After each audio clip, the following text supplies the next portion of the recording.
Bonjour à tous, aujourd'hui nous faisons le numéro 53-54 du R2D2. N'hésitez pas à liker et abonnez-vous à la chaîne et on est parti pour la construction.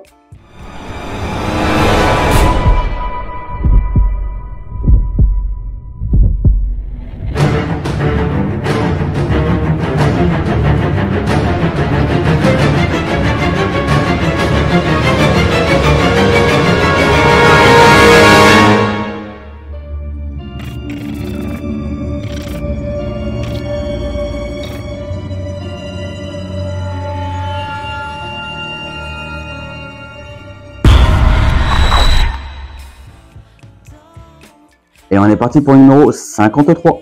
Donc on a dans l'antre de l'empereur. Je voulais que ce combat soit plus impressionnant que celui de l'Empire contre-attaque. Ce qui le rend important, c'est ce qui se passe dans leur tête. Richard Marquand.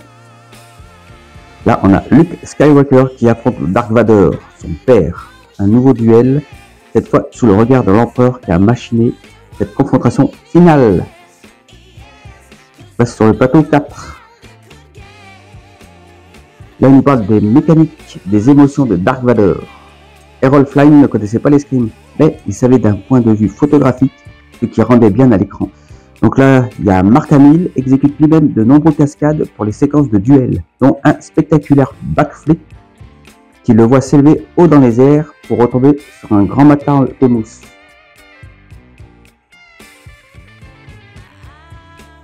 D'ailleurs, Mark Hamill est très présent sur ses réseaux.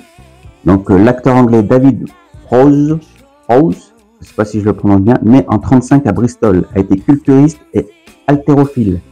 Aussi bien qu'acteur sur le petit et grand écran, ce géant de 1,98 m, au physique impressionnant, a accédé à la renommée dans son pays dans le rôle de Green Cross Coldman, super-héros prodiguant des conseils de sécurité aux enfants, puis à la célébrité internationale après avoir été retenu pour incarner Dark Vador dans les 3 Star Wars de la trilogie. Toutefois, comme George Lucas voulait une voix plus sépulcrale que celle de Prowse, ses dialogues furent doublés en post-production.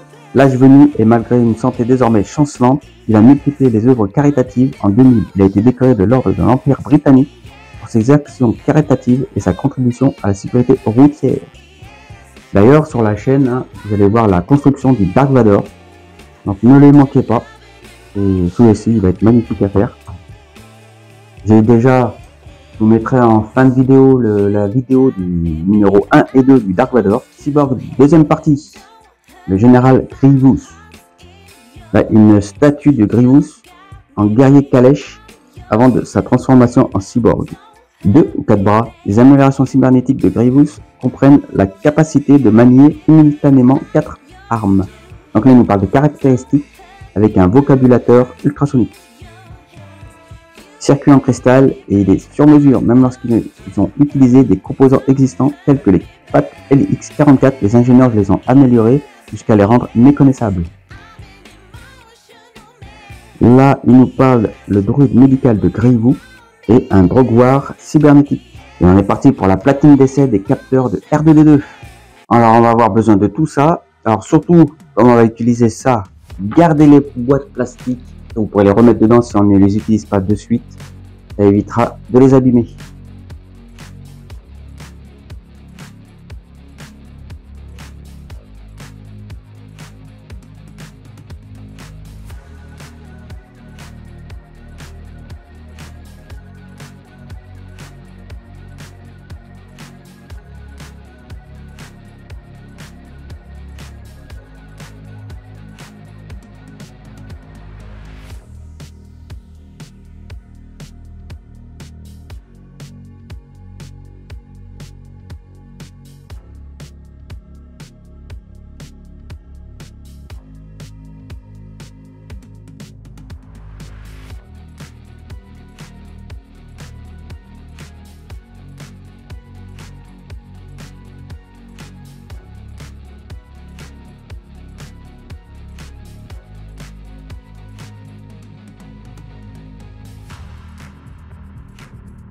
Et ensuite, vous venez connecter le tube du sabre laser sur les deux qui sont juste ici de la grande plaque.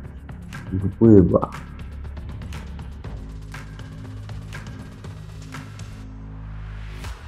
Ensuite, allumer pouvez voir, ça c'est clair.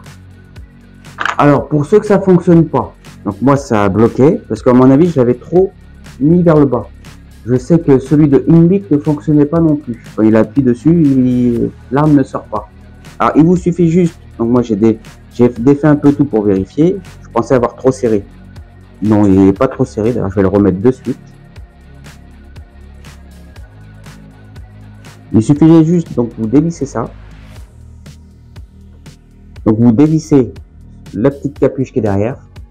S'il bloque, j'ai juste appuyé un tout petit peu. Je pense que j'avais dû le mettre trop bas. Et ensuite, il est monté tout seul. Donc comme vous pouvez voir, il descend et il monte. Comme je vous disais, si il bloque, il vous suffit juste d'enlever le petit socket en dessous. Vous n'êtes peut-être même pas spécialement obligé, j'ai pas testé. Et vous appuyez avec un tournevis un petit peu dessous la tige blanche. Vous donnez, de toute façon, vous forcez pas trop non plus. Hein. Vous lui donnez une petite aide et ensuite, il fonctionne.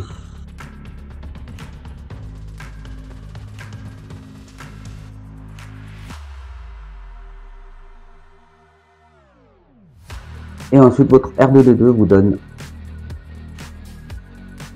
le sabre de Luke Skywalker. Donc, vous pouvez le ranger dans votre R2.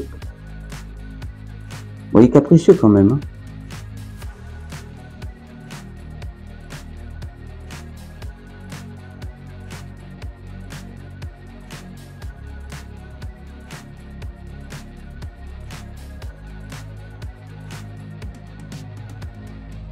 D'ailleurs, pour ceux qui font le E.T., il vous avait donné une de graisse. Donc n'hésitez pas, mettez-en. Ça peut être pas mal. Ça peut aider.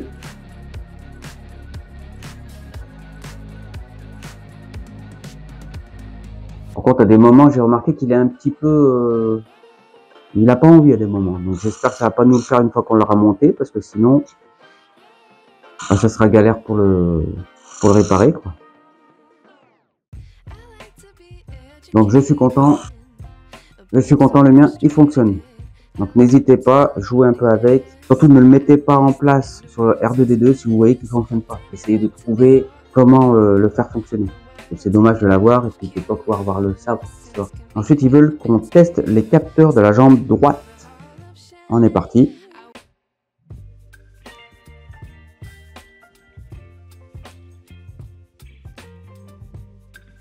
Donc ils nous disent il faut s'assurer qu'il n'y ait aucun obstacle ne se trouve directement face au capteur de l'épaule à une distance d'au moins de 2 mètres. Puis prenez un objet et approchez-le progressivement du capteur.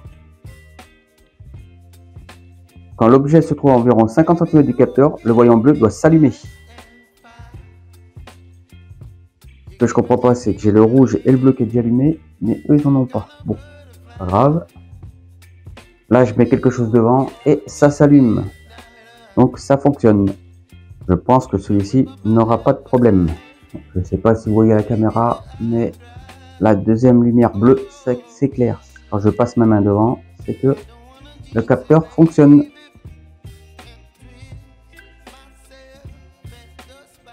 Ensuite, ils nous disent de prendre celui-ci et de le mettre sur le petit. Donc là, moi sur la petite plaque, tout est allumé. Ils me disent repérer les points transparents et noirs du capteur. Donc ils nous disent repérer les points transparents et noirs du capteur dépassant des pieds, donc les deux qui sont là. Quand le pied est en contact avec une surface, le voyant vert doit s'allumer. Amenez le pied par-delà au rebord de table de façon à ce que le capteur soit au-dessus du vide. Le voyant vert doit s'éteindre. Donc, alors je viens de tester, moi il reste toujours allumé vert. Quand je le débranche, ça s'éteint et quand je le rebranche, il s'allume. Donc je pense que mes capteurs ne fonctionnent pas. Je vais je vais en réclamer à nouveau. J'espère qu'il va arriver vite. Bon, comme vous pouvez voir, il suffit juste de dévisser les 6 là, vous le remplacez, c'est rapide, ça va. Je préfère que ce soit celui qui est sous le pied à dévisser que celui qui sera à l'intérieur du R2D2 où il faut vraiment tout démonter pour pouvoir l'atteindre. Ça c'est rapide, c'est juste d'enlever celui-là, vous changez la fiche, hop, vous remettez, vous le rebranchez, c'est fini.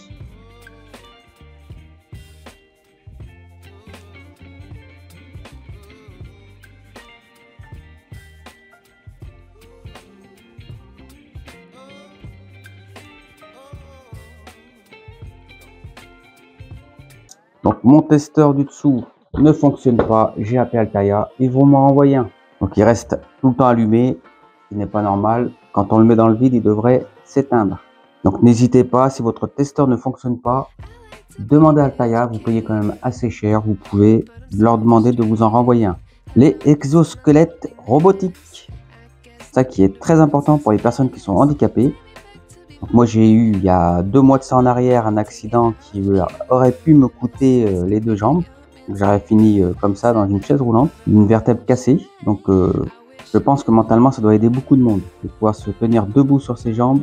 Donc là ils nous disent un exosquelette robotique conçu pour aider les personnes atteintes de lésions médulaires en leur permettant de rester debout et de marcher pendant de longues périodes. Là c'est un soldat qui est équipé.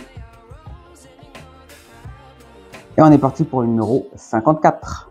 En pleine effervescence, il se couche et tire les couvertures sur lui. C'est magique, mais ce ne fut pas facile. Richard Marquand à propos de Yoda. Mark Hamill joue les scènes émouvantes avec Yoda, souffrant tourné dans le décor exigu de la maison du maître Jedi de Dagobah. En parlant du maître Yoda, j'avais fait des vidéos sur le test de chez Altaïa du maître Yoda, comme vous pouvez voir, c'est super. Donc n'hésitez pas à aller voir la vidéo de montage où je parle de la collection. C'était un test, il n'y avait que 3 numéros sur celui-ci. Donc il y avait pour les yeux, le visage et l'oreille. Donc je suis là aussi, j'ai vraiment hâte qu'il le sorte. J'espère qu'on va pas attendre trop longtemps, qu'il nous laisse déjà terminer certaines collections et après il nous le sort. Donc il sera en 1-1, trop hâte. Là, c'est en pleine effervescence, donc le R2D2 qui fait office de table basse. Là, il nous parle des droïdes support de l'armée de la République. Là, le port de charge à pince IW-37, Cyborg Galactic. Et on est parti donc pour le support de roue et panneau de dôme.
Maintenant, on va sur le montage de la roue gauche.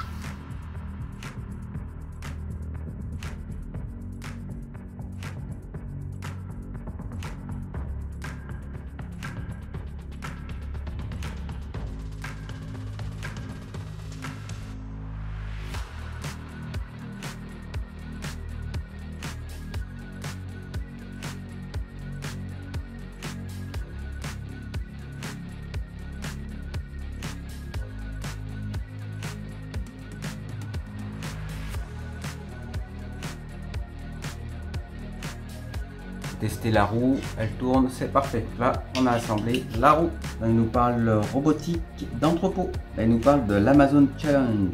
Lauréat de l'Amazon Robotic Challenge en 2017, le système robotique de conditionnement Cartman fut conçu et construit par une équipe de l'Australien Centre for Robotic Vision. On a terminé avec cette vidéo. N'hésitez pas à liker, abonnez-vous. Je vous mets le lien pour voir les vidéos du montage du test Maître Yoda. N'hésitez pas à aller le voir. Moi je vous dis à la prochaine. Ciao!